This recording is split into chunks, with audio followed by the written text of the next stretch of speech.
अगर आपने अपनी ग्रेजुएशन कंप्लीट कर ली है और आप इंडियन एयरफोर्स ज्वाइन करना चाहते हो तो आपके पास दो ही एंट्री मौजूद होती हैं, दैट इज यूपीएससी की सीडीएस एंट्री एंड एफकेट एंट्री। और इन दोनों एंट्री में से आपके लिए कौन सी एंट्री सूटेबल होगी देखेंगे आज की वीडियो में। सबसे पहले हमें ये समझना होगा कि ये दोनों एंट्रीज बिल्कुल डिफरेंट है, इसलिए पहले इन दोनों एग्जामिनेशन को अच्छे से जान लेते हैं, जिसके बाद इनको डिफरेंट पैरामीटर्स पर कंपेयर करेंगे। एफकेट यानी एयरफोर्स कॉमन एडमिशन टेस्ट एक ऑनलाइन एग्जामिनेशन है जो सीडीएसई द्वारा कंडक्ट किया जाता है on behalf of Indian air force. इस एग्जामिनेशन के थ्रू ही इंडियन एयरफोर्स पोटेंशियल मैन और वुमेन को सिलेक्ट करती है, जिन्हें ट्रेनिंग के बाद आईएएफ की फ्लाइंग, टेक्निकल और नॉन टेक्निकल ब्रांच में अधिकारी के रूप में नियुक्त किया जाता है। ग्राउंड ड्यूटी टेक्निकल और ग्राउंड ड्यूटी नॉन टेक्निकल के लिए दोनों male and female candidates apply कर सकते हैं, पर उनकी एज 20 to 26 ईयर होनी चाहिए at the time of commencement of course. Even flying branch में भी मेल एंड फीमेल दोनों अप्लाई कर सकते हैं, पर उनकी एज 20 to 24 ईयर्स होनी चाहिए at the time of commencement of course. अब बात करते हैं एग्जाम पैटर्न की। तो एफकेट रिटन एग्जाम में आपको एक ही 300 मार्क्स का पेपर देना होता है, जिसमें ऑब्जेक्टिव टाइप के 100 क्वेश्चंस होते हैं और इस पेपर का टाइम ड्यूरेशन 2 आवर्स होता है।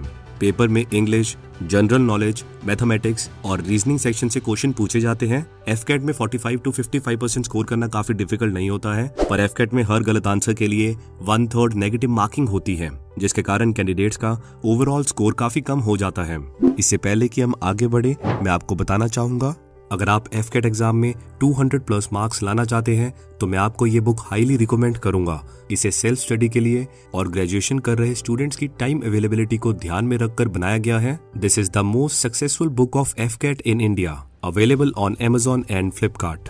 अब अगर सीडीएस यानी कंबाइंड डिफेंस सर्विस एग्जामिनेशन की बात करें तो सीडीएस एग्जाम यूपीएससी द्वारा साल में 2 बार कंडक्ट किया जाता है। इस एंट्री से कैंडिडेट तीनों services that is Indian army, Indian navy और इंडियन एयरफोर्स के लिए ऑप्ट कर सकते हैं, पर कैंडिडेट को एप्लीकेशन फिल करते टाइम हर सर्विस को प्रेफरेंस देनी होती है। और अगर आपको आईएएफ ज्वाइन करना है तो आपको एयरफोर्स को फर्स्ट प्रेफरेंस ही देनी होगी, अदरवाइज आपकी एयरफोर्स की प्रेफरेंस इनवैलिड कंसिडर की जाएगी। इसके अलावा मैं ये भी बता दूं कि सीडीएस एंट्री के थ्रू एयरफोर्स के लिए बस अनमैरिड मेल कैंडिडेट्स ही अप्लाई कर सकते हैं, जिनकी एज 20 to 24 ईयर्स है at the time of commencement of course. अगर आप सीडीएस एंट्री के थ्रू एयरफोर्स ज्वाइन करना चाहते हो तो आपको टोटल 3 पेपर्स देने होंगे, that is English, general knowledge and mathematics. ये तीनों पेपर 100 मार्क्स के होते हैं और हर पेपर के लिए आपको 2 आवर्स का टाइम दिया जाता है।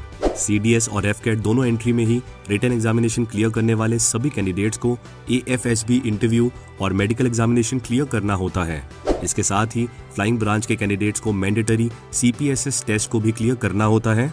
और लास्ट में मेरिट में आए सभी कैंडिडेट्स की ट्रेनिंग एयरफोर्स एकेडमी दुंदीगल में होती है। और अगर ट्रेनिंग ड्यूरेशन की बात करें तो सीडीएस एंट्री और एफकेट एंट्री के फ्लाइंग ब्रांच कैडेट्स और एफकेट के ground duty technical branch cadets का ट्रेनिंग ड्यूरेशन है 74 वीक्स। वही एफकेट एंट्री के ground duty non technical branch cadets का ट्रेनिंग ड्यूरेशन है 52 वीक्स।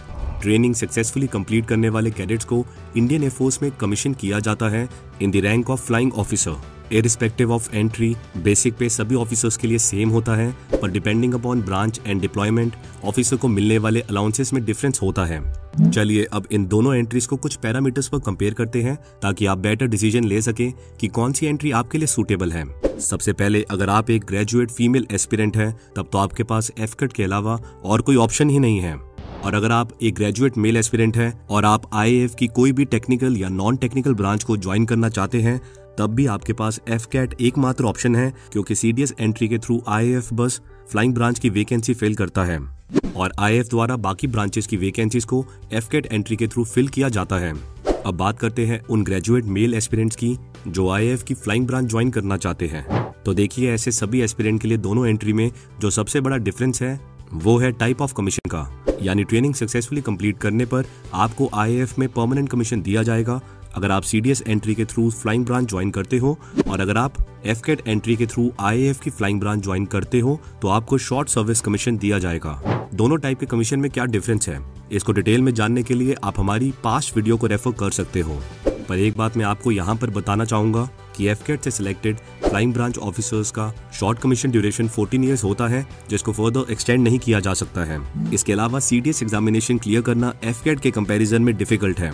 अगर सीडीएस एंट्री की बात करें तो इसके लिए 5 लाख प्लस कैंडिडेट्स अप्लाई करते हैं, वही एफकेट के लिए करीब 2.5 लाख कैंडिडेट्स अप्लाई करते हैं। मैं उम्मीद करता हूं कि इन सभी पॉइंट्स को समझने के बाद आप डिसाइड कर सकेंगे कि IAF ज्वाइन करने के लिए बेस्ट सूटेबल एंट्री आपके लिए कौन सी होगी।